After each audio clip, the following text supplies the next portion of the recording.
You Speak Your Brains. I think this is episode 6, but it's a series so stupid, I think we just missed out episode 3. So it might be 6, it might only be 5. Who really knows?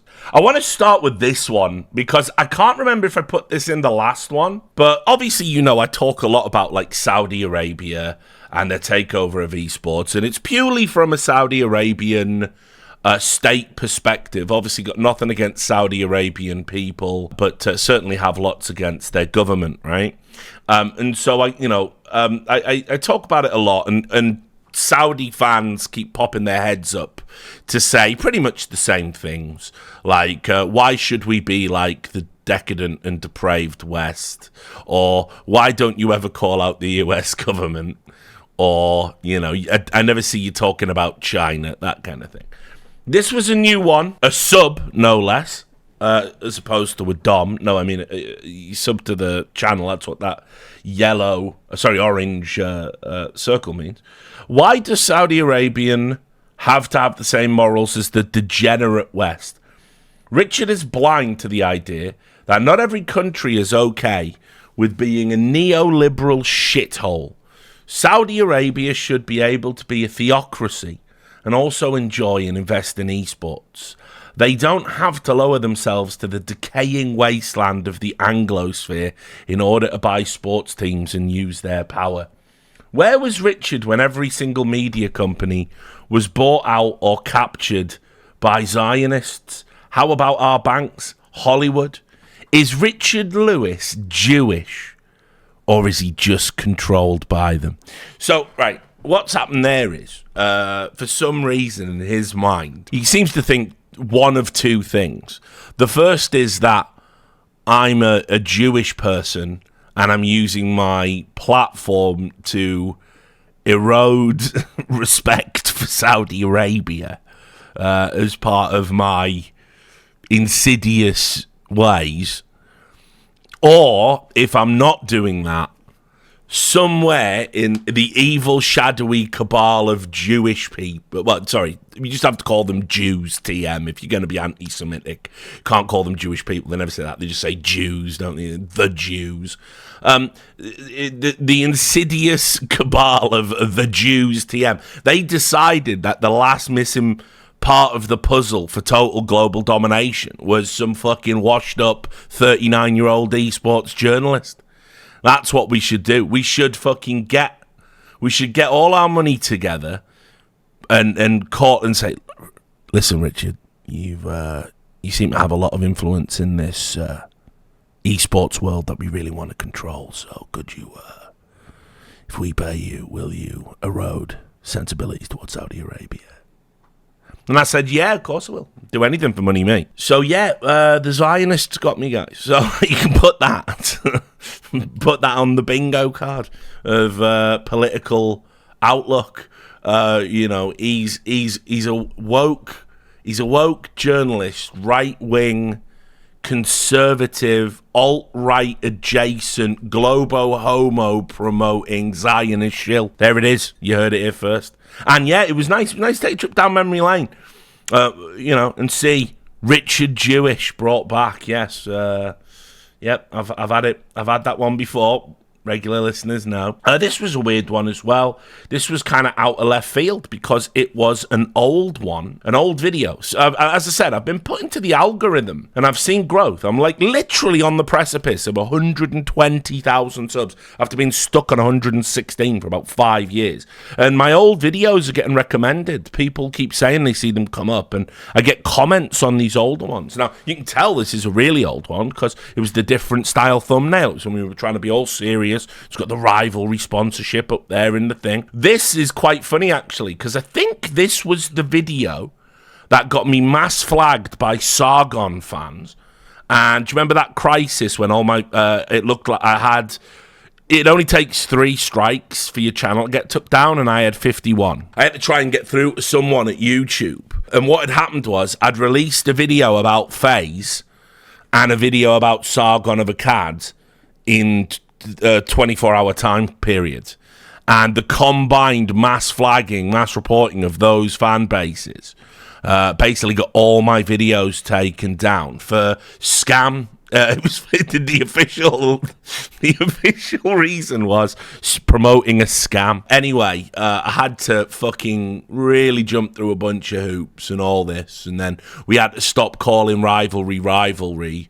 We had to call them beep for ages. We couldn't even use the website, so Rivalry bought beep.com. That's how good a sponsor they were. They completely leaned into the bit. But anyway, I obviously get called alt-right adjacent and a conservative and all this, and you never go after the right. Well, I mean, so the title there, Sagan's embarrassing political career. I've also got a video of Ben Shapiro getting absolutely wrecked. Which, to be fair, it says something like Ben Shapiro wrecked by the BBC, and I think a lot of people think that's something else.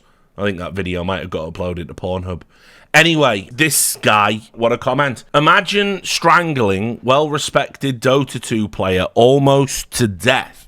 So I'm an attempted murderer. And then complaining about Timmy Robinson, well-known EDL activist and Islamophobe, Timmy Robinson there.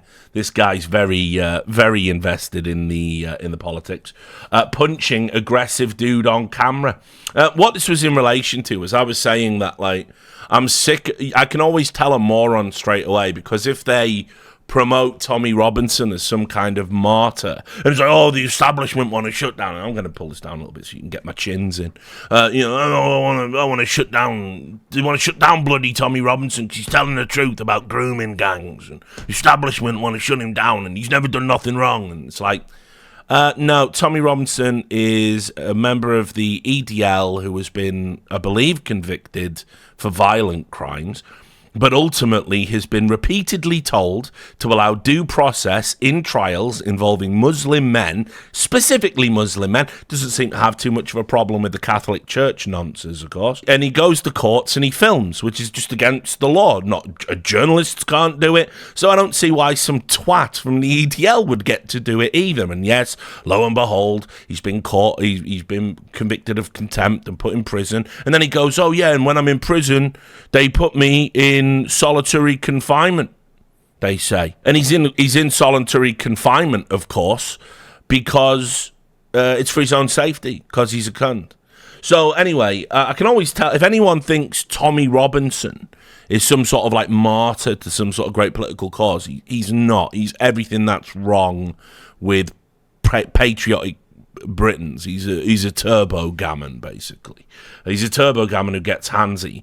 And anyway, there was a video he himself uploaded to the internet of him just punching, and he was at some, like, he was there causing trouble at like some gathering of immigrants, and he just punched one in the face and then said, yeah, you know, like, he tried to attack me. And I was like, that's not what happened. So anyway, does it change anything that he is immigrant? To me, no. And I would go as far to say for Timmy, so it's not a typo, it made no difference either. Dang ain't gonna punch me on live TV, this bloke, will he? I can do whatever I want. Then proceeds to get donked. Oh, shit. Take the L, Ricardo. You also mentioned lots of times that this was the way you were raised by British streets yourself. You do dumb stuff, you get banged. Easy as that. All that aside, I wouldn't condemn Timmy or you either. These are tense situations that, without further context, can be interpreted, and probably were, to push certain narrative. We can't just throw people under the bus immediately because this is Timmy Robinson, or this is Richard Lewis, or Donald Trump, or Elon Musk, and we don't agree with them on matter X and Y. That comment there in a video about Saga of Accads running for UKIP tunneled in on the core of the matter there, I think. Right, next up. I'm just going to throw this one in now. It's short. It's a palate cleanser. I don't think it will ever be beaten on You Speak Your Brains, right? In regards to me winning an award, the 3rd Journalist of the Year award, I made a video about it. A fan said you had my vote, and I'd vote for you every time. An account called Rape Official, that's the official account of Rape on YouTube, apparently. This mentality started the Holocaust. So if you're going to vote for games journalists in an online popularity contest, you need to be careful.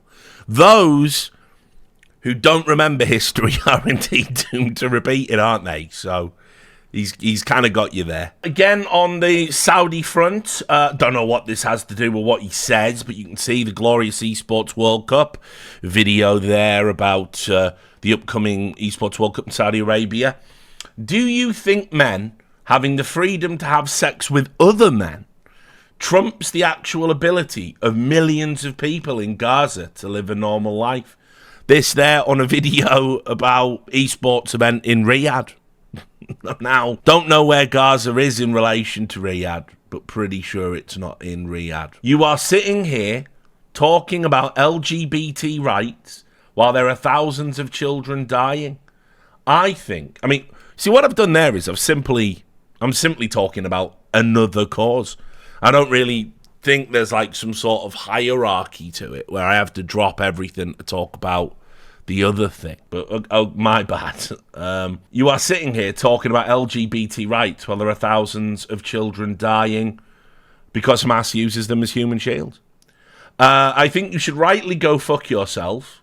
It seems you probably already do anyway. That's what gay guys do. I don't know if you know about this, but don't know if you know, one of the things that gay guys do is because they're men, when they can't get other men, they just fuck themselves. That's just, yeah, it's a secret. We don't like that out there. You are the only hypocritical asshole in this dynamic. Hypocritical there for condemning the Saudi Arabian state.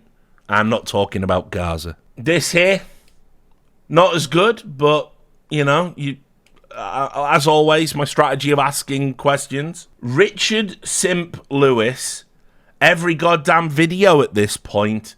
This is pathetic. Simping for who, I ask? Women, said the incel. So I asked him, which women? Right? Because, again, I know this is going to blow incels' minds. I'm not saying I have any in the audience, but if you're an incel or incel adjacent, women aren't monolith. They are. They're like men. They're divided into separate conscious entities with their distinct personalities and traits, which I know is fucking insane. I know. Everyone's like, what? Yeah, it's true. Which women? I asked. All women. All women. I simp for all women. I don't know. I think if you're simping for all women simultaneously, you just might be a normal person, and just not a sexist. I don't know, whatever. All women. Dota fans are so sexist. My women's aren't treated right. And I said, I do indeed like women and think sexist abuse is wrong. Don't you? And then he never replied. I think probably had to go post on a fucking subreddit about how if only his skull had 1 inch less of bone, he too could have been a Chad. Sad, really. I like this one. This is one of my... Sometimes I do these sick burns, when people bring it. Somebody said, hey, you sound like an autistic kid crying to Gaben. Now, as many of you will know, obviously I have great sympathies towards people who are autistic or have, autistic spectrum disorders. Worked in a school with kids that were all affected in different ways. And it's not even a phrase I invoke as an insult, because I just think, it's kind of pathetic. I also think it's pathetic to hand-wring when people say autistic like it's some kind of slur. But anyway, you sound like an autistic kid crying to Gaben. Now, I noticed that this individual had an anime avatar, and therefore is what we know on the streets as a weeb. And I happen to know something that I don't think that individual does, and that is that there are a lot of connections between autistic people and anime, as in a lot of autistic spectrum disorders. People have issues with communications, like types of Asperger's and that kind of thing. And so anime makes it very clear, because everyone has big eyes and big facial features and everything's really over-exaggerated. And so that's why you'll find lots of autistic people are drawn to anime. So I thought it was interesting to just point out to this individual who was trying to insult me for being autistic. There you go. There's the study. Why autistic people are drawn to anime. That individual didn't reply to that one. Probably lots to think about there. This one I didn't understand. This was in my filter. There's a filter on YouTube where it catches comments that are, as you can see, potentially inappropriate. Usually these people post abusive comments and then they go onto another platform and say, why'd you delete my comment? So I don't know who this is aimed at or what it's about, but you don't seem like the brightest dude. Keep sucking off. Maybe once you grow up, you have the balls to say how things are without being scared. I can already tell before telling your girl to take that shit off her face. You are in this delusional relationship, trying to hold it all together by being an NPC. Don't know what any of that means. So, well, might not even be aimed at me. Who knows? But might have been a reply to somebody else. I had no clue, but there it was. Oh, yeah, there was this. I should have put this with the Jewish one. Just a short one. Oh, it's everyone's favourite Zionist with a shitty video again.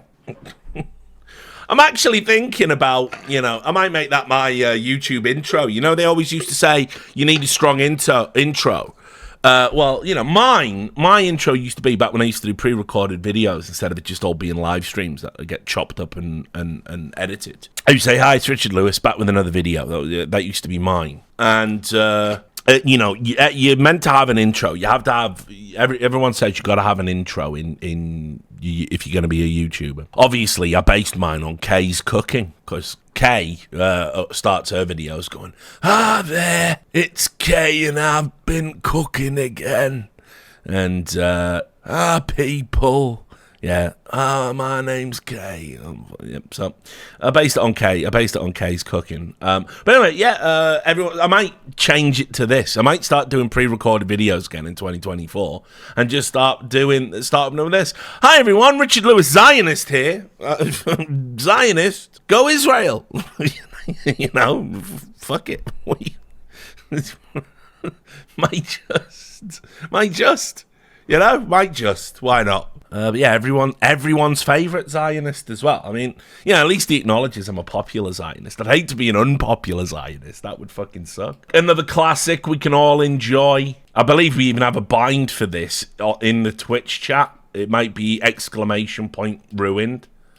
Because this is a hood classic. I know iBuyPower did the match fixing, not you. Yeah. That is a key part of the story, isn't it? I wasn't even a player. So yeah, I didn't do the match fixing. I know iBuyPower did the match fixing, not you. But you yourself said you said yourself how rampant it was at the time. It still happens. Why go so hard on this one team, man? There was 7-1, 8-1, low tier 1, high 2 teams losing to tier fucking 3-4 teams fairly regularly. Valve could have easily handled it better, but as an NA fan who loves your content, it's one thing I can't get over. Not taking responsibility away from the boys, but everyone was doing it.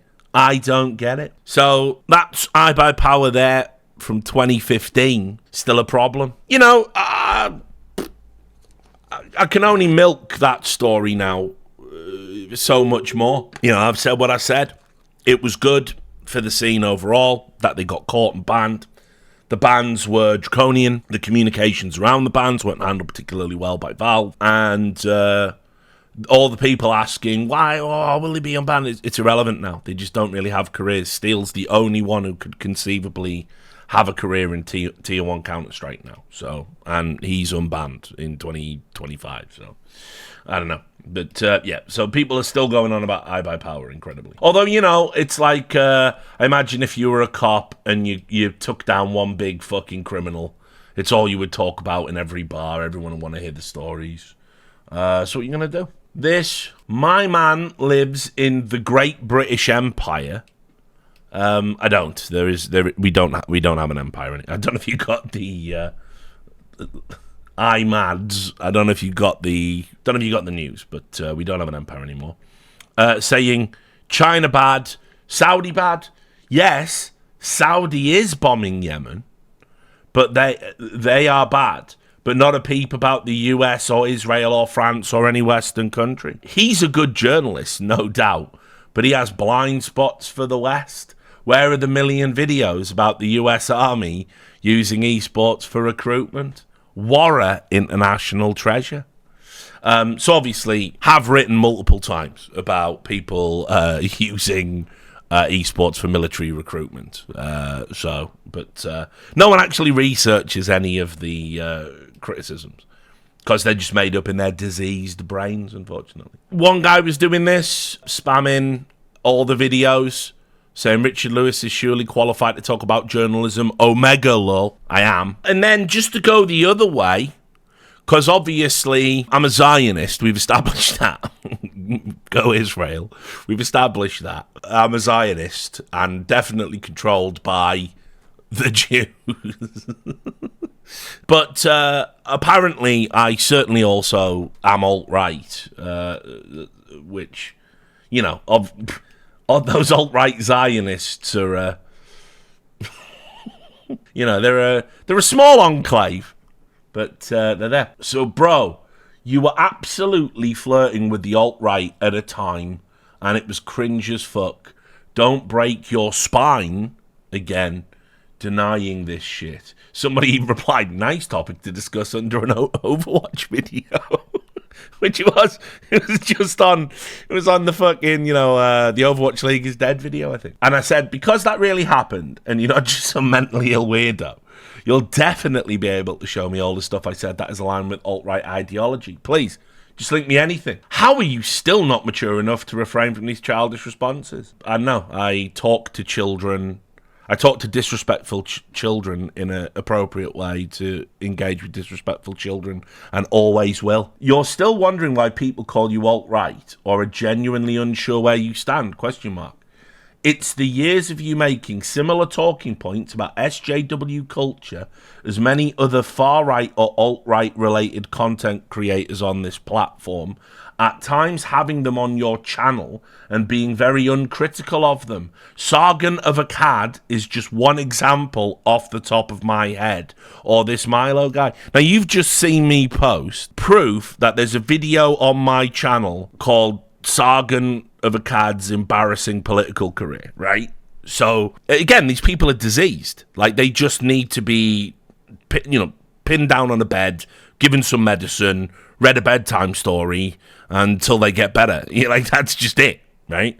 That's just all there is to it, because none of this content exists. Like, Milo's never been on my YouTube channel either, by the way. The charitability with which you were talking about Donald Trump, I'm just not mentally ill, and I don't think Hitler comparisons are anywhere in the ballpark. And the way you were ingratiating yourself with conservatives, yes, that's me, the openly bisexual, pro-drugs, pro-gay marriage, you know, like, yeah, conservatives love him.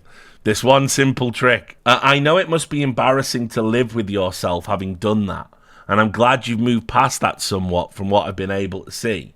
I'm not calling you alt-right, but you were willing to get damn close and suck up to them and enjoy whatever benefit it may have had to you. The way you've always liked to portray yourself, I expected you to take a firm stance against that ideology. It's tough when you're a Zionist. Anyway, next up, my reply. This is why I say you're mentally ill. You are. Because I've never had either on my channel. I also made a video criticising Saga and his fans mass reported my channel, and there it is. Respond was claim about the charitability of Donald Trump, and I said, I'm not buying into the nonsense that he was a white supremacist fascist funded by Putin, despite his many other faults. That's not charitability, that's just not being a brainwashed pleb. You ingratiated yourself to conservatives. I said, when did this happen for you to watch it? Why can't you link examples? And then I said, I'm not calling you alt-right, but you did get close to them. So I said, can you show me where, though? Lots of mentally ill rambling, not so many examples, but it definitely happened, so you can produce evidence. And so I waited, and a full 36 hours or whatever it was, and I said, got nothing, I guess. Well, hopefully you can reflect on what has gone wrong with your mind to imagine all this nonsense. Get well soon. And that did trigger them into a further response, I believe, which was, wow, that's weak, really disappointing. You organised a fundraiser for Count Dankula's defence fund. Tell me more about your political values, you ridiculous moron. Yeah, I did. That's a free speech issue. He should never have been charged with a hate crime. It's a grotesque miscarriage of justice. And I said, okay, but before you move the goalposts, because the voices in your head are telling you to, where did I have Saga or Milo on my channel? You said it happened, so where is it? Why would someone flirting with the alt-right produce content mocking someone you label as alt-right? Try answering these questions before you lose your mind. Trust me, it will help you come back to reality. No response to that whatsoever. Didn't reply. Moved on. Somebody got upset with a video about Valorant and how the professional scene has been struggling. As always, your comments are filled with NPCs making tenuously related anecdotal arguments against the game, basically undermining any actual credence your takes have.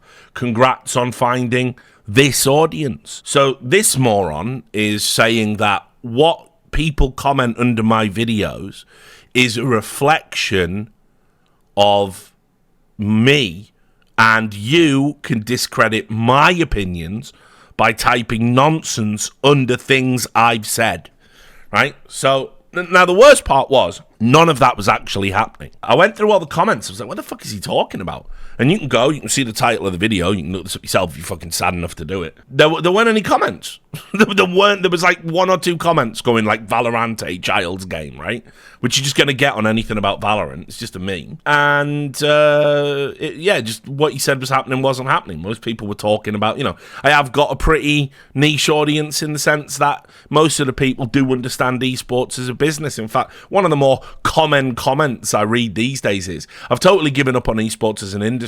I just like listening to you rip on it. And there you go. So it's like, that's the audience. That is my audience now. Anyway, I said I haven't seen any quotes about the game itself and not sure how what someone else says would undermine my opinions, but get well soon though. And remember, this is your audience, right? Comes in heavy with this one, because it has been the culture you created around yourself since the very first LOL and CS videos.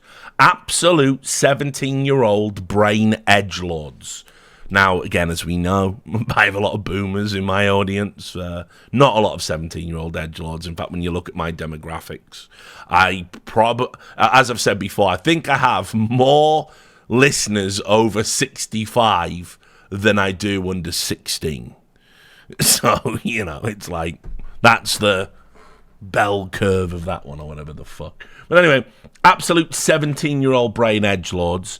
One of the most upvoted comments here is effectively, shit game, shit movement, shit maps, lots of skins. Again, that just wasn't true. That comment doesn't exist. The game itself is great. 10k hours on CS, and I've always happily said this game is better. There are a lot of people at Riot that have done good work on Valorant that don't deserve to be conflated with the esports teams or the executives. There's a slight difference between taking Riot to task and just gleefully shitting on them because you have history. Just went off the fucking deep end on a tangent there, just talking bollocks. Not a lot you can do about that, I'm afraid. Similarly, you only demonize Riot because they don't include you in any of their events, as it was established, I believe, on the last episode. I'm always trying to work them Riot events. They're doing fine. Bad people will continue to do bad things. Nothing humans will do will ever be perfect. You are too extreme. You are society in decline. What?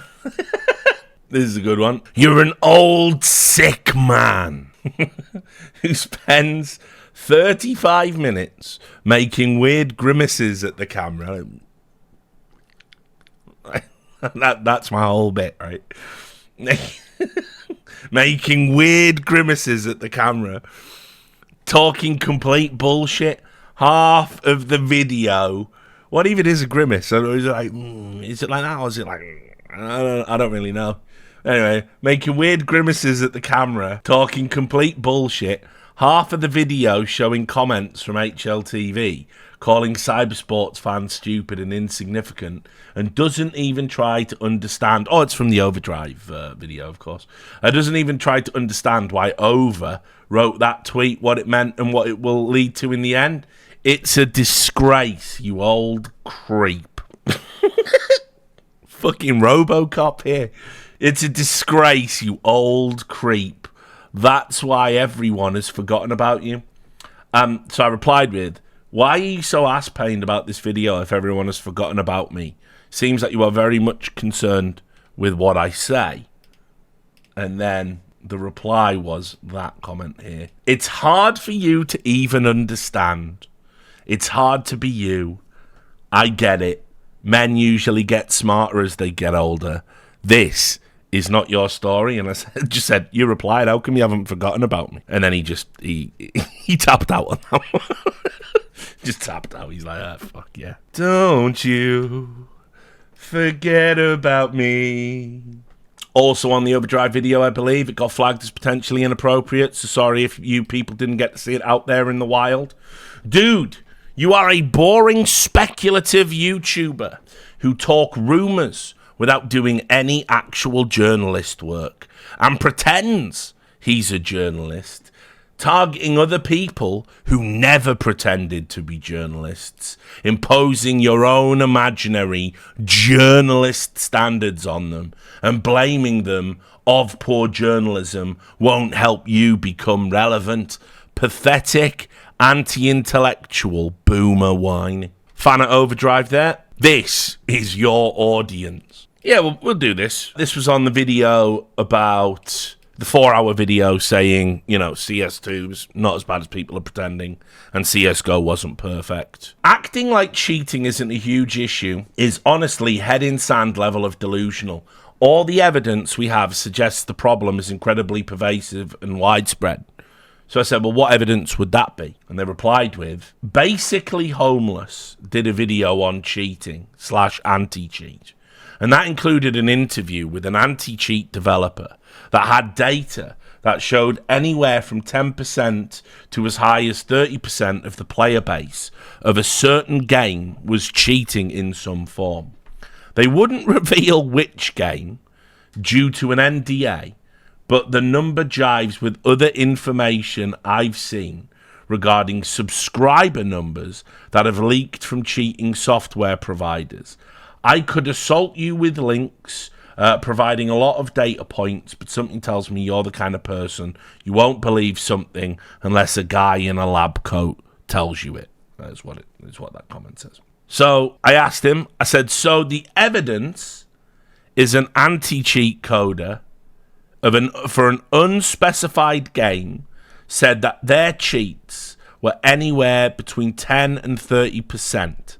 Well, that's it, guys. Case closed. And he goes, let's be honest, you weren't going to take any evidence seriously unless I linked you some academic study where a guy in a lab coat told you it's true.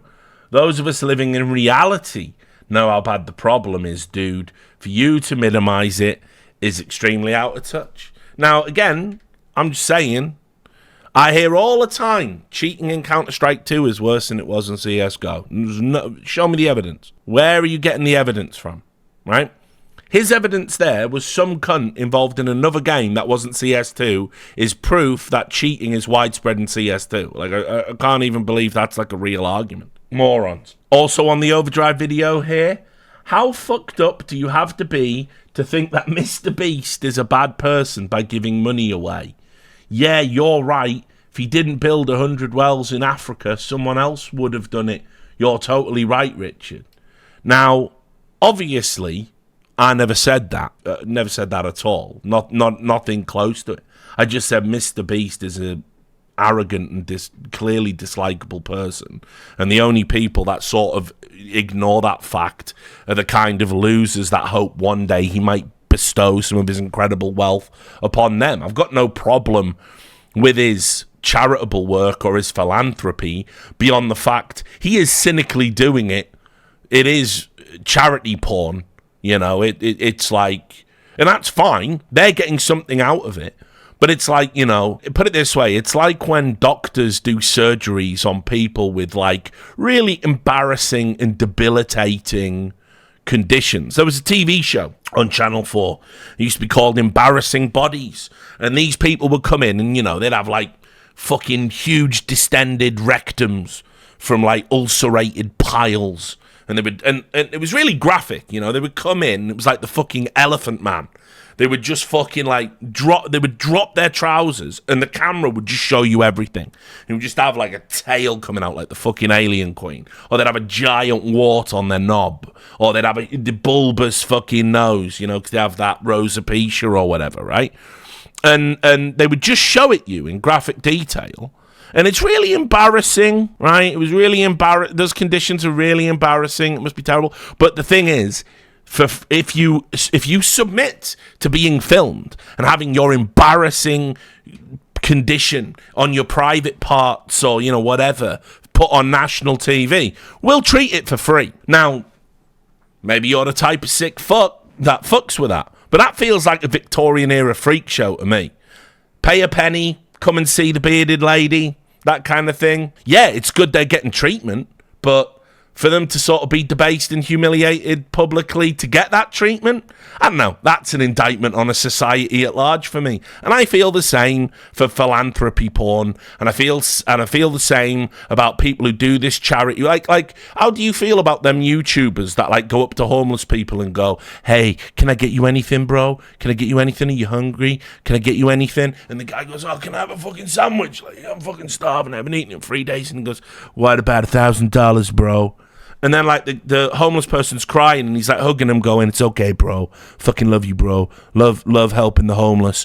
And then the dude doesn't know he's being filmed, and that goes up on YouTube, and it's monetized, and everyone in the comments are like, "Faith in humanity restored." No, faith in humanity restored would be if they fucking did that when the cameras weren't there, didn't upload a video or put ads on it for you dickheads to click on.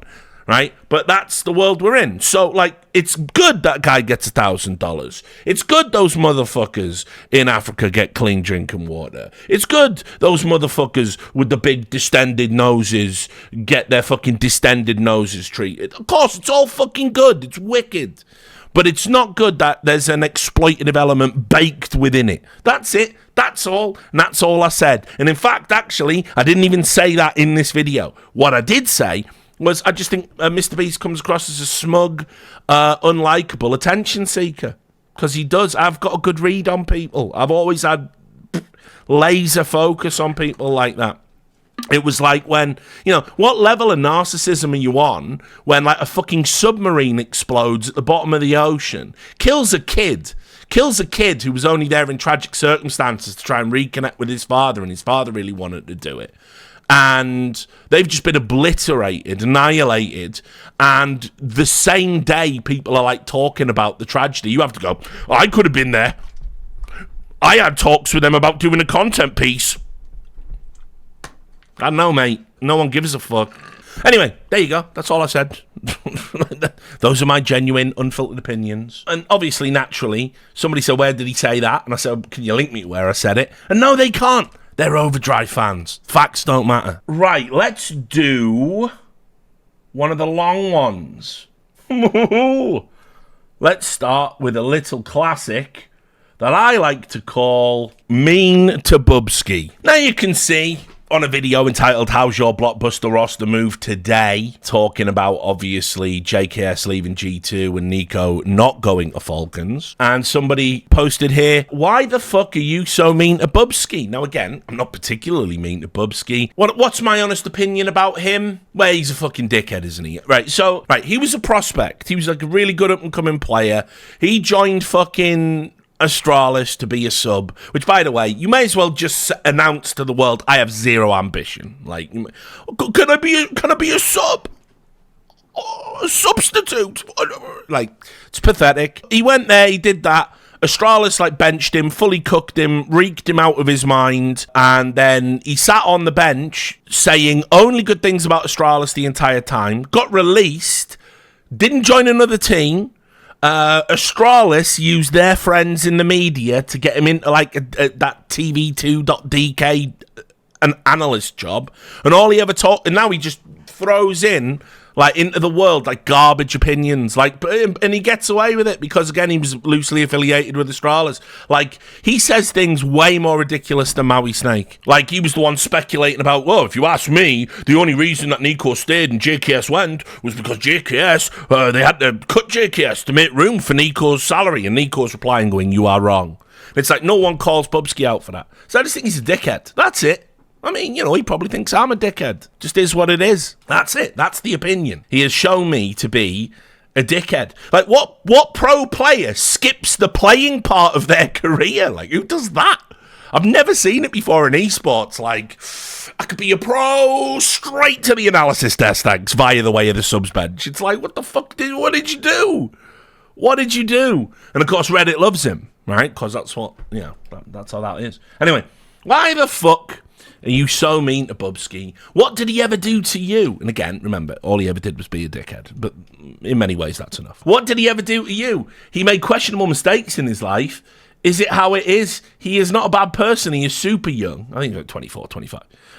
Why are you so aggressive and public shaming? Why you think Nico don't give a fuck about someone's opinion? Why so hateful? What the fuck? I just typed lol. It's sort of like all over the place, that comment. He replied to the lol with, "It just toxic." Maybe I saw more than there is in you. Not your role model. Not your role model, kid. You're totally dismissing anything I said, and you're being asked for no apparent reason. You're really working with students? You're joking. Just asked why are you so hateful towards everybody, but I guess being asked is for triple journalists of the year. Whoop, whoop, whoop, whoop, whoop, 3-time. Triple journalist of the year, 200 IQ, depressed people, I wouldn't get it. Thanks for replying. I missed a bullet almost subbing to you. Have fun hating the world, buddy. Correct. I am dismissing the stupid thing that the stupid person said. Thanks for not subbing. Morons are not my intended audience, right? And they're not. And I've always made that clear. I hate them. I hate them to death. Morons. Stop being a moron. Right, so to that reply, he said, "You're deeply disturbed, old man.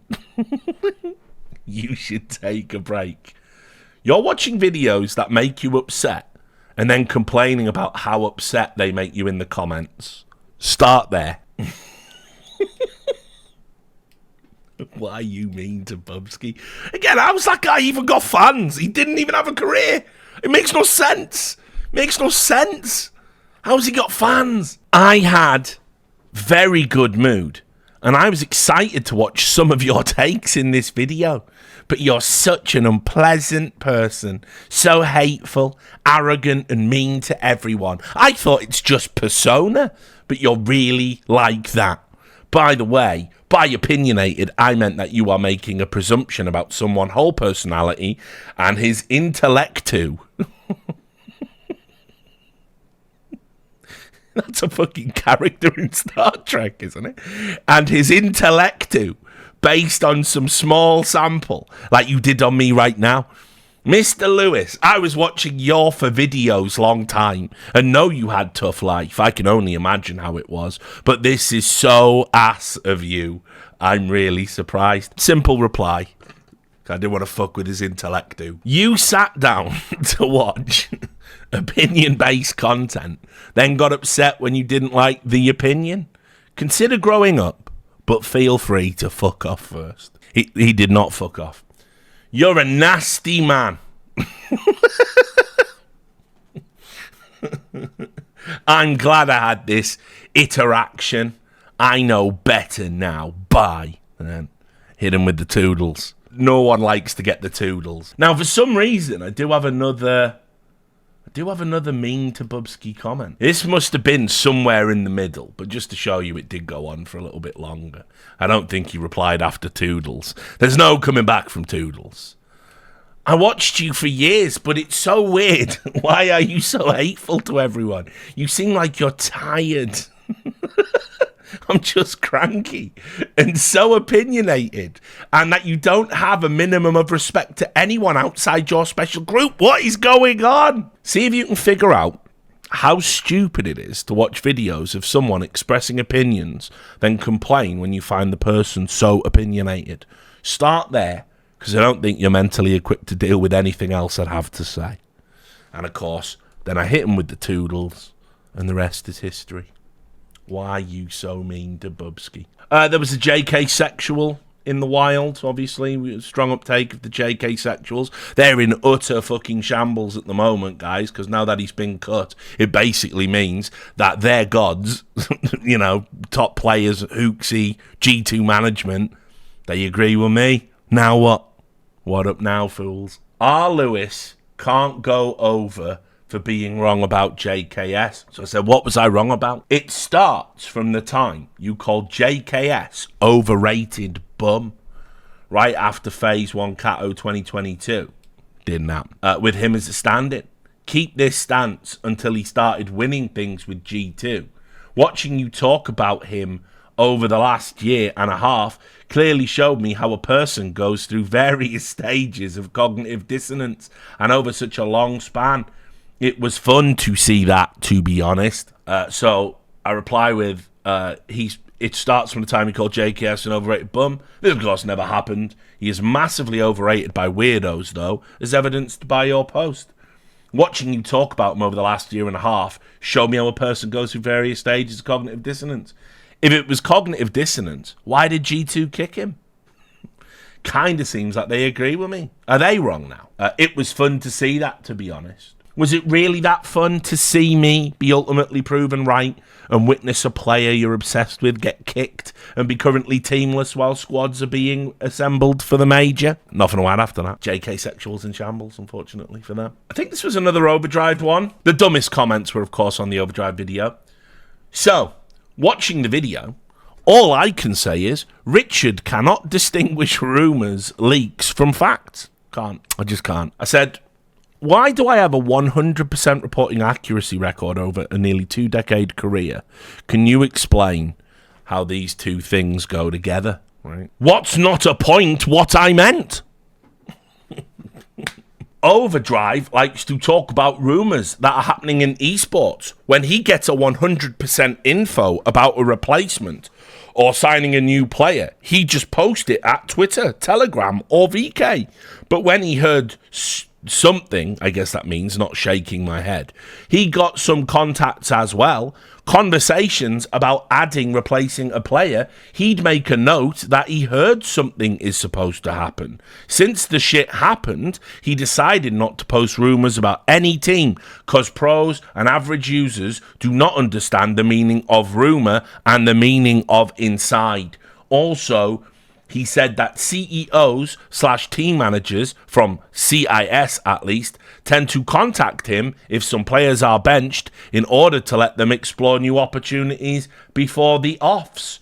Published that. I just said, you said I can't distinguish rumours, leaks from facts, but I literally have to do that for my journalism, which has a 100% accuracy record. How can you be right? And no. Just doesn't. The Overdrive fans are weird. They have this thing where they make this they've got this weird distinction now where it's like, it's again, Overdrive has essentially created his own set of journalism rules, which mean he can never be wrong. And that is that if he says a rumour and he says it's a rumour, then it's just a rumour, and he can repeat that uncritically and say it's happening, and very often doesn't even make it clear it's a rumour. He only says it's a rumour after the fact, but then also he can say, oh, but it's an inside, meaning inside info. And so, yeah, he says, oh, it was an inside, so I had a 100% inside info on that. So when he gets it right, it was an inside. When he gets it wrong, it was a rumour. What a nice fucking little setup that must be. Should have thought of that one myself. Except I'm not a cunt. This was a weird one. A long-standing sub. So why are you overlapping content on multiple videos? What do you mean? Right? This was a great reply as well. For a split second, I also thought this for another video. But it turns out I had Richard's stream on in the background a week earlier. And had just already seen it there. You sure you just didn't watch the stream this is from and forgot? Now, right, he's immediately gone into some weird little public accusation there, and he's saying, Why are you overlapping content? I don't understand what that means. I think he was trying to say like I was reusing content on multiple videos, implying there was some kind of like nefarious element to that. And he went, that very well could be the case. My bad. I watched the stream live. Sweaty laughter emoji. Edit. Enjoyed the rewatch anyway. Right. So I asked, what were you falsely accusing me of? And why would it have been a problem? I mean, you know, there are no rules against whether or not I can reuse my own content. I'm not plagiarizing myself. If I wanted to just publish the same video every day on YouTube, I don't think there's any rules against it. Yeah, like, you know. But anyway, he said, wasn't accusing you of anything. Literally was. Quite literally. Why are you... Yeah, like, it was a accusation, right? Wasn't accusing you of anything. I thought that a part of the content of this video was the same as in one of your other videos, but I think I watched you streaming the same content, so I was mistaken. So I said, you type, so why are you overlapping content over multiple videos? That is specifically an accusation aimed at me. And if I read it right, you're saying I was reusing content for clicks across multiple uploads. Why wouldn't you check before making a public accusation like that? No reply. He just went away. He slithered off. Under the rock, can't handle the corrections. He just watched a live stream and accused me of re-uploading the same video twice. Not a problem. I did a video about the Deadspin publication falsely accusing a 9-year-old child of blackface using deceptively edited photographs. Again, a sub. Nothing like making a 20-minute video to say Deadspin made a stupid fucking tweet. I'm sure this can only entail the end of civilization and masculinity now, or whatever. See, what he's doing there is he's trying to imply I'm part of the chudosphere, when what I'm really doing is sort of making observations about the state of American journalism, which is something I've done for years, and very much isn't in the wheelhouse of the chudosphere, because they're not journalists. They're chuds. Do I say anything like that in the video? And he went, it's called a joke, bud. I said, but you can still make a point with a joke. It just would have been nice if yours was in any way anchored to reality. And he went, the point that I made is that it's ridiculous for a grown man to be getting upset enough over a dumb tweet. You make a whole ass 20-minute video about it. And so I said, does your brain tell you that's what this video is? And then they didn't reply either. They just tapped out. Everyone taps out. I think they've realised that, like, you will be going into the You Speak Your Brains archive if you keep arguing. After that legendary, like, 25 reply from the last episode, people just tap out early now. It's a shame. It's a goddamn shame. Oh, yeah. I went on the, because I watched the Falcons, didn't I? Remember when I did that video? We were reviewing the Falcons when they went on HLTV, and I went on there, and I think this was in the chat. People were spamming this. Racist Lewis, another nickname from HLTV. Up there with Richard Lewis Kids, Lizard Lewis, Richard Jewish, Retard Lewis. It's all there. Racist Lewis. Also, in that same chat, because Falcons went, yeah, listen, we're definitely not funded by the Saudi Arabian state at all.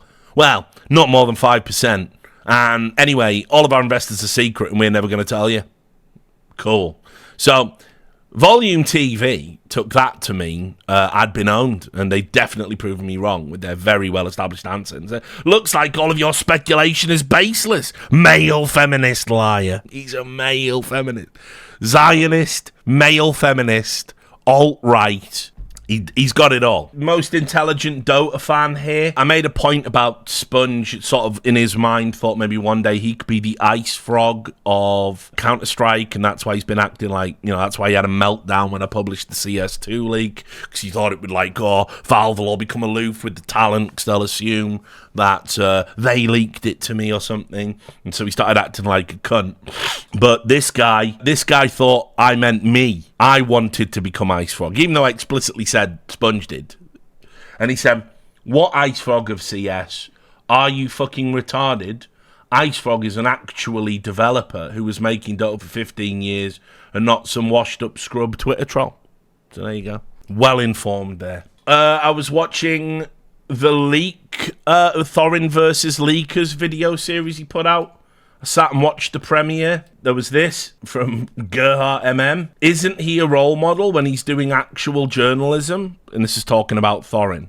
He said, I mean, take Richard Lewis. They're basically the same kind of ranty journalist, and none of them are the parent you expect them to be. There you go. Proof I am the esports dad. Everyone's esports dad. Big Daddy Lewis. But I'm not the parent you thought I was. No. There was this. This was another Saudi video. The shilling keeps getting put out there with the fucking, just the best thumbnail in 2023. Like, just fucking, Griff fucking killed it with that one. I was crying well after when that one came through. It's just too good. Here's Saudi. That will never get old. But anyway, I don't know. This must be a chat GPT or something. But I pointed out, right, like, that everyone's like wanking off about Saudi Arabia being like progressive now. And it's just bullshit just to justify taking the money. And, you know, you've heard them. And they go, oh, they let the women drive now. As if there was ever a world where it would be like, listen, we're just going to not let women drive. Reasons, you know, like, they might enjoy it or something, so we can't have that. And, you know, so there's that. And the other thing is they've changed the chaperone rules. I know it used to be in Saudi was if you're a woman and you wanted to go out in public, you had to be escorted by the husband or a guardian conservator that sort of, you know, could protect your modesty in public. And that was how that worked. And that's how it worked, you know, for a long, long time. And they've changed it now, right? Which, great progress, right? But it basically means that young women, young adults still have to do that. So it's like, I think 18's the cutoff. So anyway, I just pointed that out, saying that, look, if Saudi becomes an insane utopia of progressivism and they leave everyone the fuck alone, I'll be the first to say, great, but they're still killing political dissidents. They're still locking up gay people. They're still murdering journalists. So, you know, we've got a long way to go, right? I think we can all agree. But anyway, this guy, you're making moral claims without the foundation of data required to understand why chaperones and male permission is required. So he's coming in from the viewpoint that there is some data point. There's a statistical justification somewhere for just not letting women have personal freedoms. Do tell me more, sir. Additionally, your moral framework, this guy's obviously a part-time Redditor as well.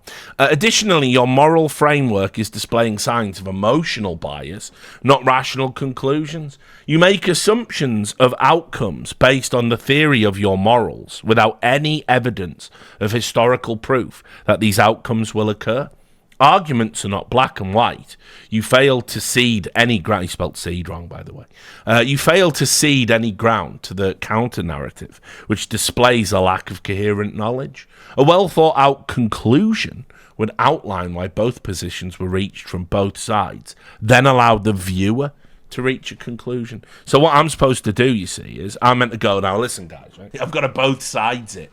Now listen, guys, yeah? You know, the Saudis do oppress the gays and the women and that. But let's just have a look at this data. Because if you look at the data, if you look at this chart, what it shows is, if you oppress them, they do shut the fuck up about it. Like, they do leave you alone. So, you know, who's the real winner? It's like, for fuck's sake, like, what's the argument there? You know, if you do oppress them, you don't have to listen to their whining. So there is that. So, you know, I think we can all agree. It's like, what the fuck? So, anyway, it was just like, that's fine. That's just another fucking mentalist. Every time there's a video about Saudi now, I get them. This wasn't on my content. So this is a cheat for You Speak Your Brains. But I made a video. I talked about Mason on stream when Mason got banned. But I did a whole stream about Dota. I'm fascinated by the Dota community and how fucking pathetic they are, and how they get everything they want, and it's never enough, and they just keep whining. And so they've been whining for ages about how Valve needs to do something about boosters and Smurfs and toxic players. So this Christmas they did, and they gave people, regardless of status within the community, these toxic toxic lumps of coal, which essentially meant their account was banned for some duration, and Mason got permanently banned. And there was a hilarious clip, and it was him opening the coal, and he went, "Oh God, no! I'm so sad about it." He tried one game of League, died to bots, said this game's ass, then wrote to Valve, asked if he could create another account, created another account, and I think he's already chat banned. So anyway, that's the way that story goes. Now, in that, somebody took the clip and put it on one of them shitty little YouTube clip channels, and one of my fans reached out to me and said, "Richard, you are so right about the Dota community. I'm a Dota player myself, and so I watch a lot of Dota content, but I have never seen anything like the way they behave and the things they say. And I wanted to share this comment with you, and could you please put it in a video, just to underline how mentally ill Dota players are." So he linked me to this YouTube video, and it was the clip of Mason getting banned with a toxic lump of coal. And essentially, this guy was threatening violence against Valve if his account had been banned. So this was the comment, and I've included some of the replies, because the replies are also illustrative of how mental that community is, because no one bats an eyelid. So he says, "Now imagine your car one day refuses to turn on because of some system put in place by the manufacturer." Spoiler, that electric cars have that. "All that money you spent locked out of existence. I'm not one for violence, but..." "I'm not one for violence, but..." "I'm not one for violence, but someone has to go pay a visit to Valve HQ and do something drastic there." Right? Now, by the way, similar threats were made back in like 2013 over Diatide. They've been doing this for years. It's insane. I hope this person's been reported to the fucking FBI. I reported the comment. I don't mind being a snitch for fucking lunatics like this. And then, but here's the thing. No one bats an eyelid at that comment. Like, that's a truly shocking, outrageous comment because they banned someone who wasn't you. Right, for using boosting services, which is explicitly against the TOS, and it's something every Dota player complains about. Until it's their favourite streamer, then they want second chances. Why are Valve doing this to Whittle Mason? Right?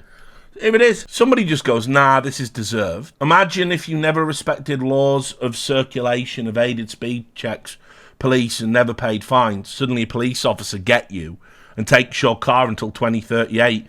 Accept it like a normal person being. And then someone said, "Yeah, as with a driver license, you break the rules, you lose the privilege. It's not a right." And if you check into a hotel and pee all over the receptionist, like these don't, like, what is wrong with the fucking Dota community? We need a total ban on all Dota players coming into the country until we figure out what the hell is going on. What the fuck is wrong with y'all? Like, what is that analogy? Let's just continue anyway. And if you check in to a hotel and pee all over the receptionist, they'll make you leave without a refund too, if you're lucky. That's what happens, yeah. That's exactly what happens. "Oh, hello there, Mr. Lewis, and okay, you'll be staying for 2 nights, and can I just take your credit card for incidentals, please?" Full fucking racehorse stream to the face.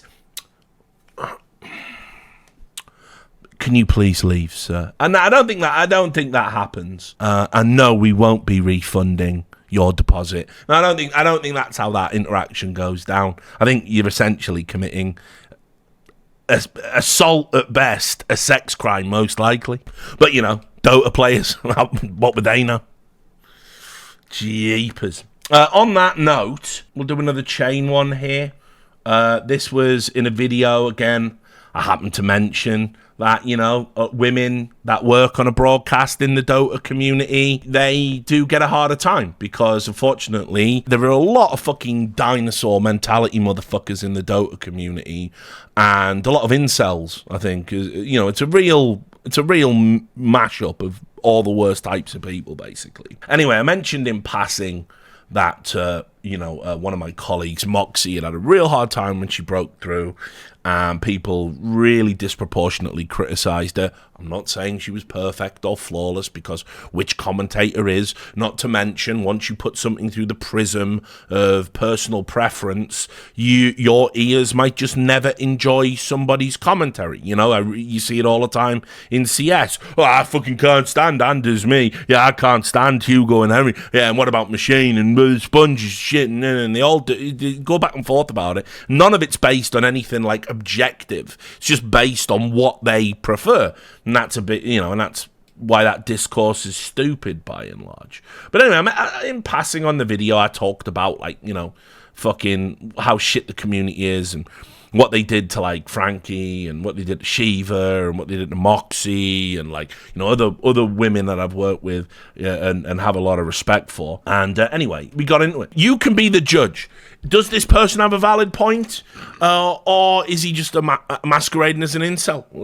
Or rather, not masquerading as a non-incel? You tell me. Richard, I respect your work in CS and journalism, which has made me reconsider my career in esports, but I disagree with your defense of Moxy. Oh, this is fine, this will be reasonable. The hate she got from the community isn't fully justified. Yes, some of it was overboard, but people have literally made threads about all the mistakes she made, and she still didn't fix them. Now, again, you have to understand that often if you point out, here's a mistake you made in a moment on a live broadcast, there is no fixing that. It's actually kind of, sorry to do this to you, Scrawn Dog, please forgive me, but it's a good example. Did you see that clip of Scrawny at the end when Vitality won the tournament? And he fucking went and you're champions, FaZe Clan, and it's fucking Vitality, and all the logos are in the background, and I was like, oh, nah. That's a fucking nightmare, that one, dog. That's a fucking nightmare. And obviously they made a thread about it, and most people laughed it off. It's the end of the year. It's been a long tour. But that's a straight up nightmare. Now, there's no fixing that. Do you know what I mean? He can't go back in time and not do it. And he obviously knows he fucked up. And he obviously knows Vitality isn't FaZe. And he obviously knows who won the tournament. And he'll probably know in future accurately who won the tournaments. But people were still replying in the Reddit thread, yeah, how'd you make that mistake? You should never be hired again. This is what happens when you cut corners and hire non-pro... And I'm just like, wow, you people are fucking diseased. But a lot of feedback you get for the mistakes, you made the mistake. Nobody feels worse about it than you. I've misspoken a broadcast, done some shit throws. I think PGL Stockholm, the producer went absent in my ear, and I'll be going, and it was for the final, I think, and I was like, is it James Banks on the stage? Is it James Banks on the stage? Is it James Banks on the stage? And the producer was just, I don't know, talking in Romanian or whatever, and they weren't responding to me. And I was getting counted down to fucking throw. And so I was like, well, they've told me Banks is the stage host. But what had happened was Freya was out there. And so, anyway, I go, and now over to James Banks, and it's fucking Freya, and she's doing the finals, and she's on stage, and I've called her James Banks. Feel like a cunt about it. What can you do? She didn't mind. She's a class act, but, mistakes happen. It can happen to the best of us, the best being me. It can happen to the best of us, right? There's no fixing that. There's no going back and fucking fixing it. And it's just it's one of them things that happens on a live show. Anyway, she has frequently done subpar work with really poor play-by-play. She frequently misses action in most team fights, uses the incorrect terminology, and fakes excitement. Now, by the way, I always love this one where people go, oh, it's fake hype, it's fake, it's fake. It's like, right, okay. There's two ways of looking at this. One, how the fuck would you know what's fake and what isn't? How would you know? You've got no frame of reference. And two, the other thing is, yeah, guess what? You have to make it fake sometimes. That's part of the show. That's for your benefit, you silly cunt. She never seems like she's got her head in the game. It's almost as if she suddenly remembers she's supposed to be commentating when something significant happens. At the last TI, during the group stage, her mic quality was absolutely horrible. It sounded like she was casting with a cheap earphone mic. I can forgive bad commentary a couple of times, but this was just unacceptable from her. You often talk about good Dota talent being pushed out due to the community and or due to personal reasons, yet I've never heard you mention Annie Droid once. I love your work, Richard, but if you think you're qualified to make judgments about Dota talent, then you're wrong. I'm not. I am very much right and qualified, and more qualified than you. You need to work on that game a lot more as talent before you can actually say who's good and who isn't. And I said, yes, truly it is I, someone who literally worked as a director of talent responsible for hiring people at events, that needs to learn more before my opinion is valid, and not the YouTube commenter. And he said, all right then, at least I tried to reason with you. And of course, he's not trying to reason with me. He's just gone on a diatribe about some person he dislikes for reasons in his brain that he was under no obligation to share publicly. I said, other than the fact there's nothing to reason about, that isn't what you did. You claimed your opinion was correct because you are more of an authority on the topic of what makes a good Dota commentator. I do realise there I've typed commentator. That's a special type of commentator. You don't see too many of them. They're the people... There's actually... I might have accidentally stumbled upon a very important fucking word here, right? Let me tell you this. Because... I'm a sick old man who's irrelevant and washed up, 39, bald, overweight. I am what they call in the chudosphere porn sick, right? Which don't even know what that means, but there's one of the things I really hate. This has got nothing to do with you speak your brains, but leave it in. I say leave it in, Griff. I hate all the pseudoscience around porn all of a sudden. I hate these fucking wankers that go on Joe Rogan and because they know, like, fucking the interactions between dopamine, serotonin, and adrenaline, they've arrived at a conclusion that if you watch porn, it's going to turn you into some sort of demotivated, pale to the point of being transparent, demotivated loser. Like, instead of it just being something you throw on to have a wank. Like, you know, I've been in, back when I was laying more pipe than a plumber's union at fucking university, still jerked off to porn. Long-term relationships, still jerked off to porn. Not in a relationship, jerk off to porn. Like, never did me no harm, or did it?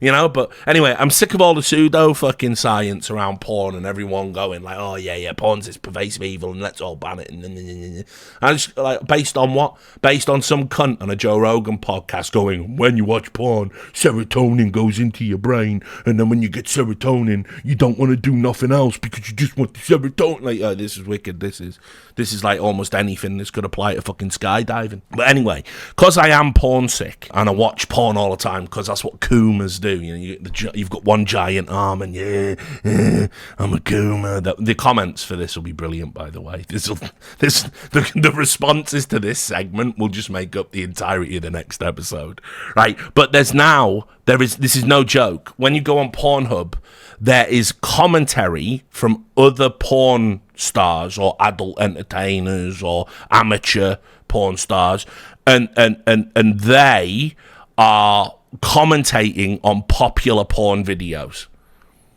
I don't know if you've seen this. And so they literally, they are in a webcam, like on a Twitch stream, and they're watching a popular video, and they're going like, oh, yeah, he's got an erection there. Look at him, look at the veins. Yeah, for real. It's a real thing. And what I've just realised is,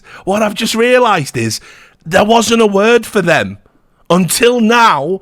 I'm so good at what I do, a typo has just described their entire fucking genre. They're commentators, guys. They are commentators. Who is your favourite commentator? I have fucking, boom! He's fucking done it. I want a tithe from all the people that do that for a living. I've just legitimised your entire careers. I've given you a title that you can say to people, hi, name's Richard Lewis, I'm a commentator, right? Like, just to check in the mail, one-time check. That'll fucking do. What makes a good commentator than me, despite you having far less experience and expertise? I know it's hard to get back into the fucking esports arguing and bickering now, isn't it? But there's another 5 posts of this, so you're just gonna have to put the commentator thing out your brain for now, guys. I know it was way funnier than any of this bit. Should have ended on that. That would have been really strong, but unfortunately, there's not another 10-15 minutes of this. So sorry, guys. You're just gonna have to try and like, that Richard Lewis special wasn't very good. Yeah, you had a good joke right before the end, but then it just dwindled out. Yeah, it's like that Chris Rock one. Right, anyway. But despite you having far less experience and expertise, it's okay, though. It's just a typical internet pleb moment. No hard feelings. I might have lesser experience than you, but pray tell, can you humour me for a moment and respond to my argument? Can you actually tell me how hard it is not to use cheap headphone mics for a fucking TI? Literally an event that pays almost an entire year's worth of salary for 90% of the talent out there. Come on, Richard. You're better than this. And then I said, it's on the broadcast to sort this out. If you insist on using remote commentators and you notice their equipment is subpar, you send them some that isn't for the sake of the broadcast. Now, by the way, I know this has happened for a few people in the space. I think on the ESLB stream, people have been given equipment when people's stuff wasn't up to par. When you run a show, it's your responsibility for everything that goes out. If someone's mic isn't working, you can sit down, you do a live tech, and you go, we noticed your mic was a bit crackly yesterday. Can we just sit down and do a sound check? And can I screen share and change your levels? Because it might just be a setup thing. I doubt. By the way, she is really musically talented and I believe a classical opera singer. So I'm pretty sure she's aware of acoustics and sound and things like that. Doesn't mean she would 100% know how to set up a microphone or what's good and what isn't. Right, so maybe just sit down with her. But I'm guessing that never happened, because when you do a remote broadcast, you are just cutting corners. That's what that is.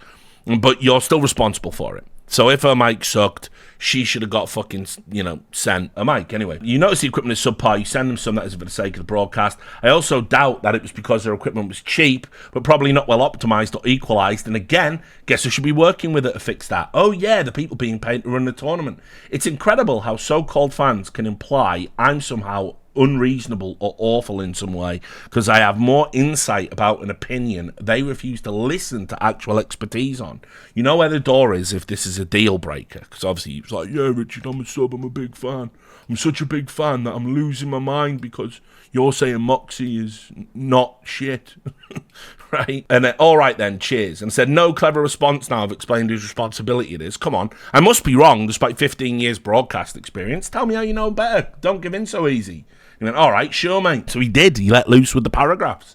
Your response to my argument is that somehow a talent that is knowingly doing remote commentary isn't responsible for the quality of the audio coming in from their end. And somehow that is on the production team. 100% it. If it really was the production team audio mixing guy, why did a co-caster not sound like he's talking out of an earphone mic? Because they didn't calibrate her setup or give her the correct equipment, like I said. But let's humour this for the argument. Let's say that it really is the audio mixing guy's fault. How can you then justify her missing important spells in a team? Right, goalposts are fully moved, guys. Don't adjust your set. The goalposts have been moved. How do you justify her missing important spells in a team fight, saying X hero is taking a lot of damage when said hero has literally not even lost 30% of HP? Not even acknowledging a misplay. That is literally the reason an entire team fight is lost.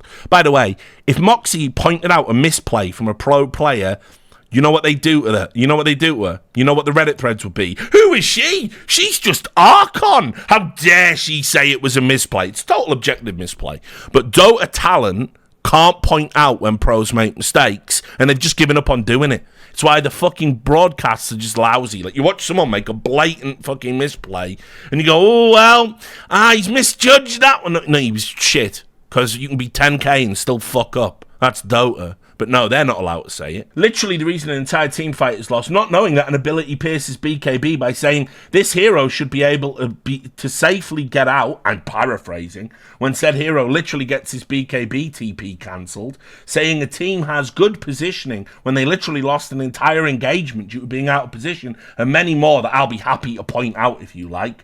Apart from that, are you really telling me a $60 condenser microphone is too expensive to purchase for a broadcast?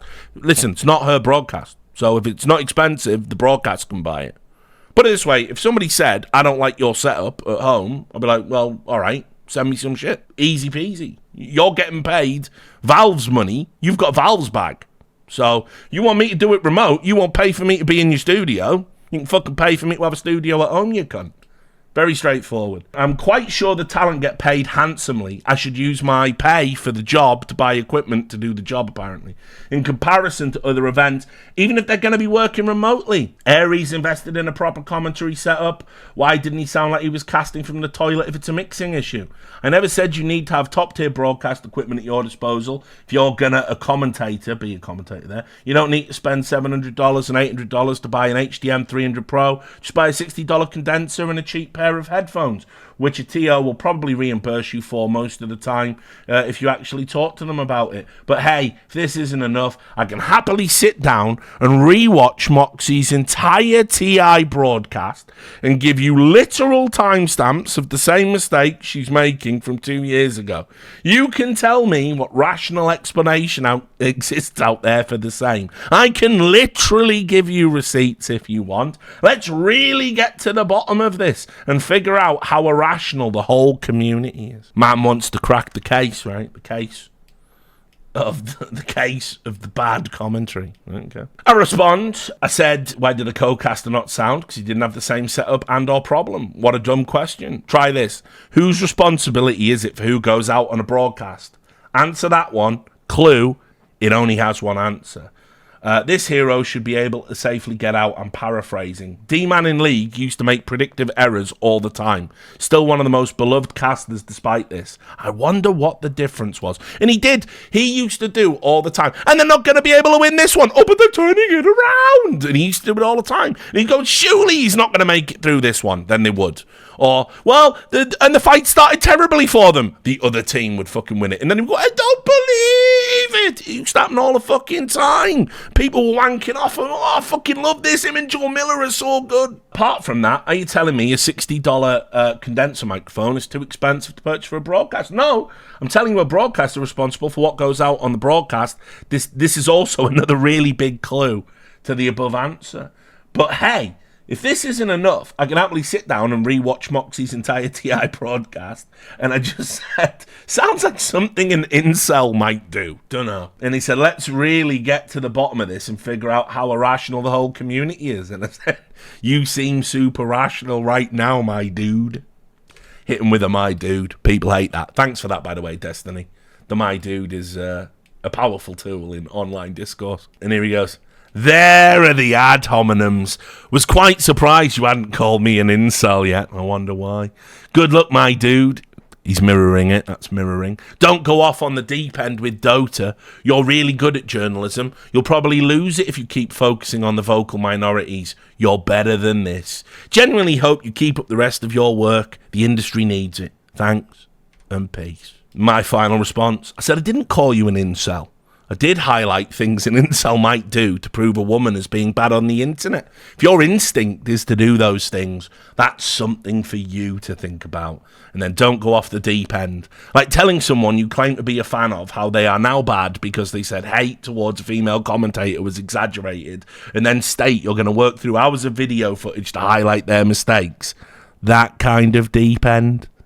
But no, they didn't reply after that. They never returned. They were gone. They were done. And he went back to his voodoo doll of Moxy and put pins in it. Now, we'll do some in the wild hatred for make it a special festive. You speak your brains. So you might not have noticed it, but there was an episode of Talking Counter, the podcast that Moses, Sponge, and Yanko do. Now no longer. Apparently part of that Spotify ESL Saudi deal thing, so good for them. And anyway, on that broadcast, Sponge came out and went, mate, G2 treated JKS terribly, and I talked about it in a previous video, and basically Sponge was trying to make it look like G2 had treated his beloved pal JKS awfully, when what they'd done was, he was at home in Australia chilling, he messaged them going, yeah, what we doing then, when do I need to come back to Europe? They were busy getting his replacement.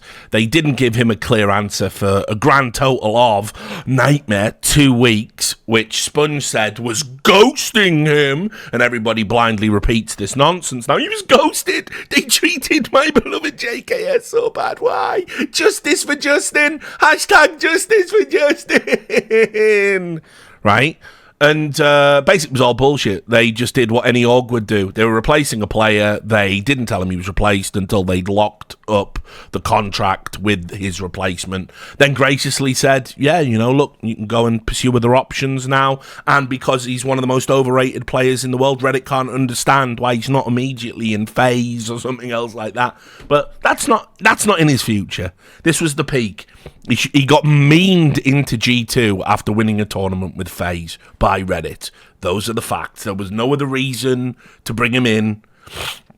And once again, it's been found out that just maybe he's not the best teammate, right?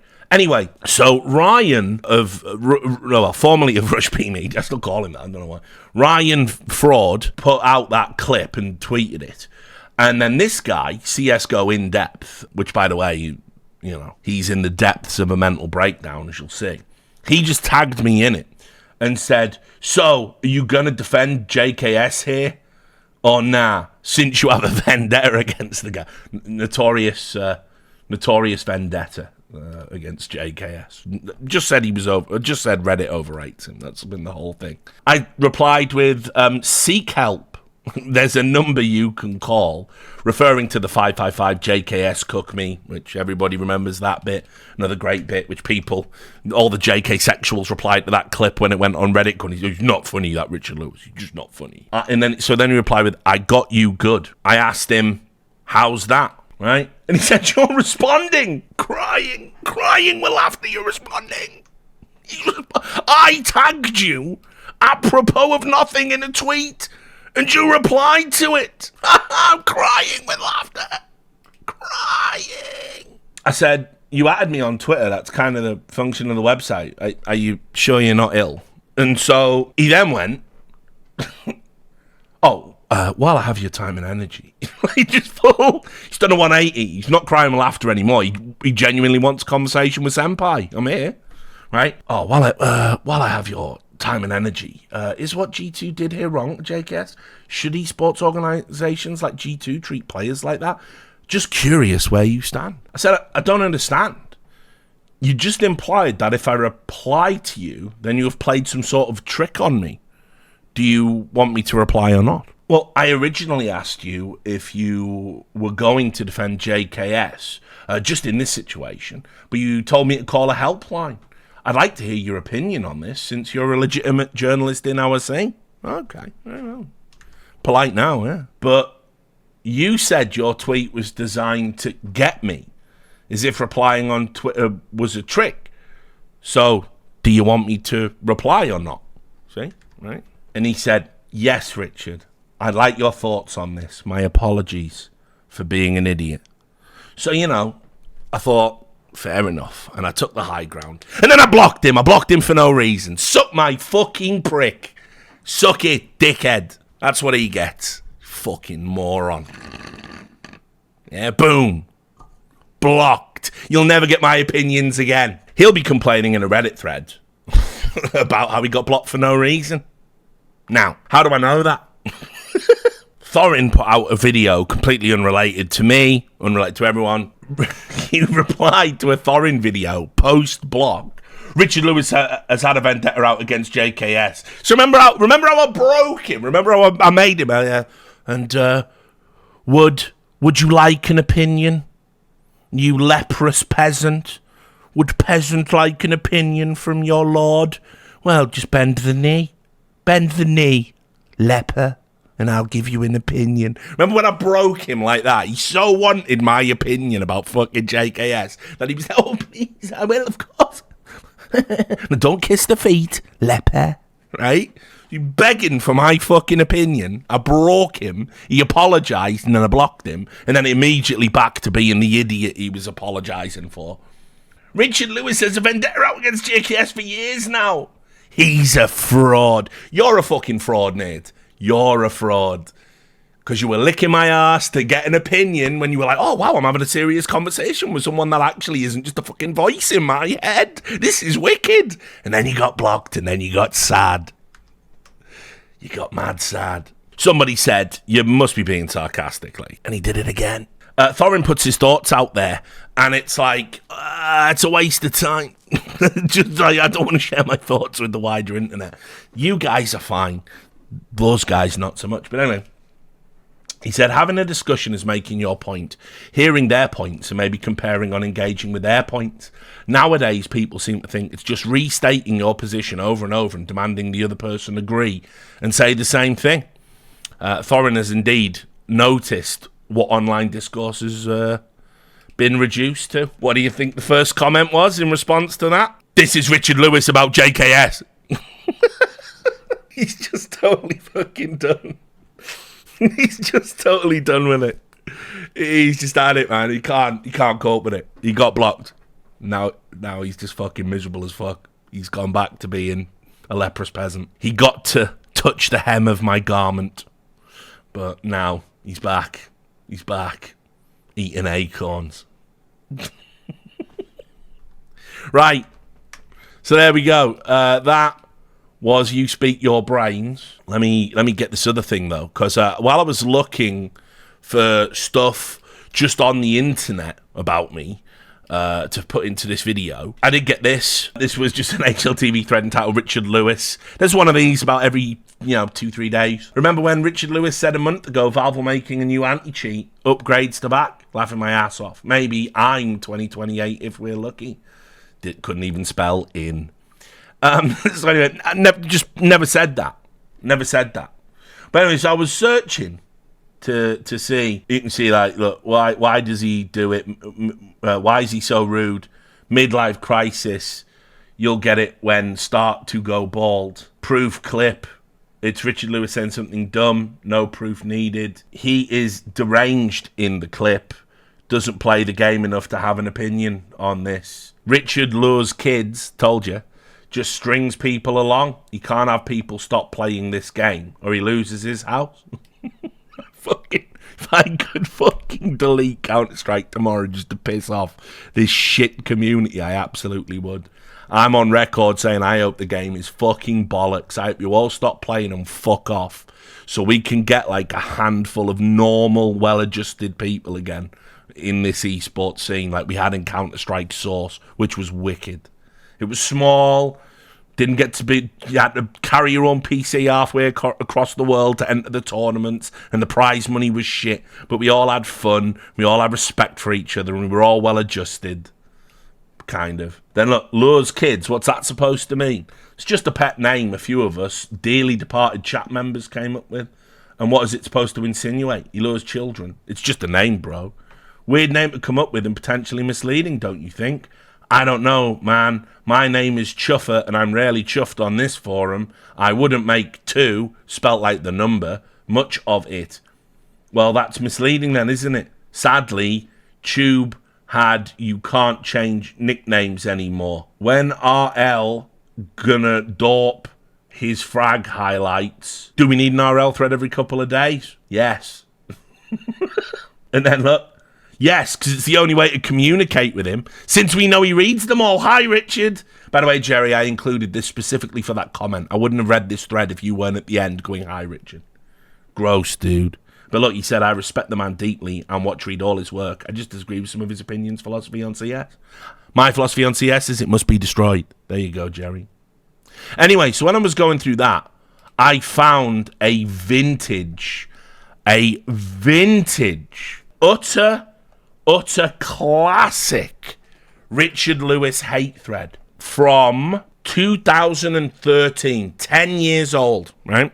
So to give you some idea of the scale and volume of ridiculous hatred I have received just for doing my job, just for writing opinion pieces, trying to entertain people, trying to promote esports as serious, trying to cover events, trying to uncover secrets, trying to improve the industry. In 2013, that's when I first really started getting a reputation for being the guy that would say the shit other people wouldn't.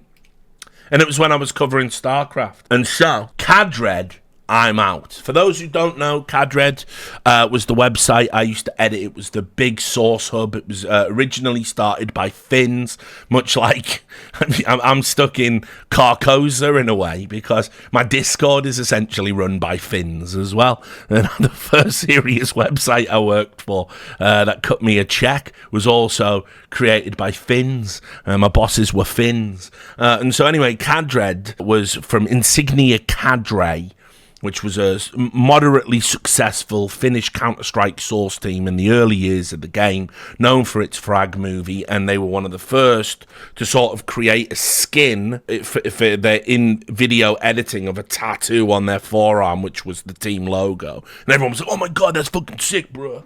It's fucking sick, bro.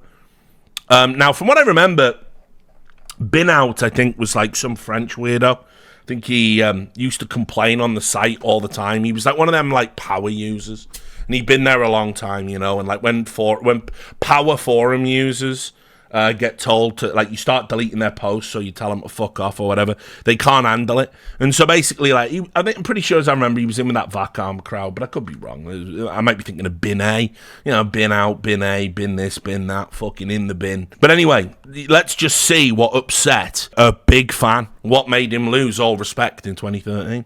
Cadred, I'm out. I've been following Cadred since 2008. I was a CSS player. Today I had enough. I really understood why people say all the bad things about them. Check out Gonzo's new piece. Now, unfortunately, it wasn't archived, but you can actually read the original article on my Substack. So, for context, this was the article. No, Carmack, esports journalism has not gone backwards. And you can see I put the blurb in there. A former award-winning esports journalist turned executive, Michael Carmack Blichers, has a very rose-tinted view of the glory days of esports journalism and his role within it.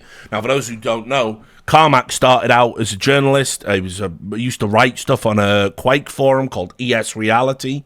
That's how far back he goes. That's his tenure. Then eventually he got promoted to being the editor of SK Gaming, a team website. SK Gaming was one of the biggest news hubs for 1.6, and they did things that HLTV didn't. They wrote features. They were ahead of the game on the interview front. And Carmack was the editor before, funnily enough, Thorin ended up the editor of SK Gaming. And he won an award. He won like a popularity contest award, the Turtle Entertainment ESL Awards. He won Beat Journalist of the Year. And ESL gave him that award. The same year, they then went on to hire him to work for ESL so they could say in their press release, we hired the best journalist. So anyway, it was all very political back then, you know, in ESL with the big swinging dicks. What's changed? And by the way, I got nothing against Carmack. We're all coup d'etat now. I mean, I know him and Thorin don't get along. I got nothing against him, like, whatever, you know. Anyway, because he was an award-winning journalist, he had basically said that there was some story about Idra, and it had been sort of covered in a very, like, flimsy way, in his opinion. And he wrote an article saying esports journalism has gone backwards since his day. And I'm like, that's just patently false. Because ultimately I'm sick. And in 2013 I knew I was going to go on to be the fucking greatest. I just had a fucking singular drive, and I was willing to sacrifice everything to sort of do that and sort of drag the overall level of what you could write about. You know, keep in mind, people weren't even doing roster moves on the regular in 2013. People didn't do roster moves for League of Legends. Imagine that. Imagine having to be the guy that sort of created roster move culture. That's what we did. I told you many times. Jacob Wolf, Josh Raven, myself, we went out there and we hammered all that shit. But what I also wanted to adjust everybody to was investigative journalism, right? And also opinion pieces. Opinion pieces from credible people. And, you know, they had opinion pieces back then. Carmack used to have a weekly column at SK, and he would write 1,000 words and give opinions, and people were like, well, it's Carmack, so we all love him in the community. He's 1.6, he's us. So, you know, his opinions are sacrosanct no matter what. And it was just a big circle jerk. Nobody was ever expressing opinions that went contrary to narratives. So I did. I was like, listen, this is a problem in esports, right? This is wrong. You know, when I wrote, again, same year, Land of Broken Promises in StarCraft, also on the Substack if you want to go read it, I came into a community being an outsider, and I said, yo, you're all fucking rubes. You're all getting ripped off by your favourite personalities. They are using you for money and they're not delivering their promises. And this was related to Kickstarter scams and people not making documentaries and that sort of thing. You can go read that as well. Land of Broken Promises. So this is the type of shit I was doing. So I was very iconoclastic and people either fucked with it or they didn't. And this has always been the way it's been. But I basically wrote that article to say to Carmack, nah, fuck y'all. None of y'all had the balls to do stuff like this. There was no investigative journalism. There was no roster leaks. Everybody worked with the orgs to get the access for the interviews because that's what drove traffic, not leaking a roster move early. Nobody wrote an opinion piece that called somebody popular a cunt, even if they were doing cuntish things. It's why there were so many monsters in the industry that all get caught out years later. I did. So when Carmack said the industry had gone backwards, I said, nah, that ain't true, because I know I'm dragging it forwards. So anyway, back to the hate thread, and you can see here how sort of ridiculous it is. You would need to be a little bit into the StarCraft 2 scene to understand the latest buzz about Idra, but still, here's what happened. Carmack wrote a blog. He wrote very few words, basically saying there was more into the Idra story than what he was reading on esports sites. He didn't bring any names, any sites to the table. He tried to be constructive and even pointed out some points which could have added a lot to the pieces about Idra if the writers paid attention to it. And you can see for yourself, you can read his blog. How in the hell, after that blog, Gonzo, Richard Lewis, decides to write these words about Carmack? Here are some of Gonzo's quotes. Oh yeah, these are the best bits. Here's the quotes. Approximately every 3 months or so, when Michael Carmack Blitchers wakes up, remembers he used to be an esports journalist, and decides to pour on some criticism about what poor jobs we all do. I am tired of his constant lecturing of current esports journalists, the inference being that it was somehow done better back in his day, and he indeed worked to a higher standard than we all do now. First, I do want to make it clear that while this blog post does demonstrate that Carmack has a good working understanding of how the modern news process works, he certainly didn't when he was an active writer. I don't believe Carmack is the man to champion journalistic standards. It would be like the Pope coming out complaining about how the education system fails to protect children from sex predators, even if accurate. What... Yeah, this is out of pocket, actually. What has occurred in his own house would certainly leave a bad taste in the mouth. Pun probably intended.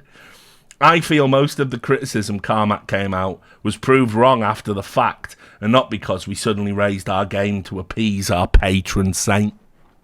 As you can see, I've always been, this is 10 years old. This is just who I am, right? And then, anyway, seriously, today... I had enough of Gonzo and Cadred, to be honest. The pattern is very clear to me now, and I feel bad it took so long for me to realise when others had seen it and quit Cadred long ago. I can't imagine how butthurt Gonzo is to write such a load of crap about Carmack's constructive little blog. Gonzo walk and talk as if he was the truth teller wise guy, when in reality he is not far from it, considering how many times he is wrong and screws up. Yep, they were saying it back then too, guys. I guess his everyday routine of fighting a different guy in Twitter every day really made him lose it. Also, the focus on the negative part of pretty much every story, this is what Gonzo always do, as he said it brings more post attention, etc., also made him lose it. His actions are another evidence of how he's lost it. Totally, I've lost it, guys. I lost it 10 years ago. I mean, just recently, he was banned from a major LAN in the UK. On another LAN event, he was disrespecting people in the staff area by talking loud as fuck, and security guys pushed him out the event. So actually, that was the same event. And actually, what happened was, it was an I-series, and they put commentators, the Call of Duty commentators, they put them in the press room. And so we were trying to do interviews with people in the designated press area, and all we could hear in the background was, oh, and he's got a 4-piece there, and he's got a biscuit, and a 4-piece, and a biscuit, and a 2-piece, and a biscuit, and a 2-piece. And I was just like, guys, like, this is fucking ridiculous. Like, I'm trying to do my job.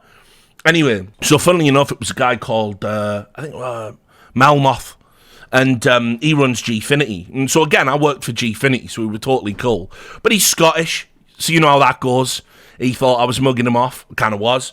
He come up. He squared up. I said, mate, you don't even fucking want to bother. And so he went and got somebody bigger. And I was like, well, all right, if he bothers, we got problems, I guess. I'm going to lose that one. And so they stood there sort of trying to intimidate me for a bit. And I'm just going, look, if you're going to fucking do something, boys, just fucking do it. Because I really have to get these interviews so I can satisfy my employer. And that's why I'm here. But what you're doing is fucking with it. And I'm not going to be quiet so you can commentate, because this is a press room. Anyway, they went and got security, and the people who run iSeries fucking hated me anyway, because I'd written tons of negative stories about their bullshit. So they got security to fucking escort me out. And because they had business relationships with Heather Media called them up, and it was squashed within a day. But I wrote a piece about it. Why multiplay are cunts. And so that's what he's talking about there. Nice little bit of history. Never back down. Gonzo has also banned pretty much everyone who disagrees with him from Cadred. I believe everybody knows about this already. What kind of behaviour is that? Not to mention all the trash talking against HLTV does on Cadred, accusing HLTV of DDoSing them without showing any evidence. Where's the evidence, Gonzo? Not to mention his usual personal attacks on people like Lurpis, Nomad, etc. The guy is a real mess. I feel really sorry for him, and now I will give my personal opinion on why he is the way he is. He decided to be an esports journalist, and in our world, this means a small potato business, meaning he won't have any fame, he will have little recognition, little money, while any recent graduate, 25-year-old guy with degrees on medicine, engineering, etc., will be winning 5 to 10 times more money every month, etc. Gonzo is a 35-year-old man, 35 10 years ago, apparently. And I feel life is getting on his face right now. Anyway, pretty sure he doesn't care about me, but today I left Cadred, and really, it was because of Gonzo and his attitudes. Well, I fucking won that one, lads. I fucking won that one, didn't I? Oh, what a dickhead. I love to talk to him now. That'd be fucking great. That'd be choice. So there you go. 10-year anniversary of hatred. Go look up that thread if you want. Read the comments. I can't show you them because they've got some racist words in some of them. But do feel free to go and look up that. But yes, I won that one. There you go. That was You Speak Your Brains. People have been speaking their brains all this time, and ne'er a brain to be found.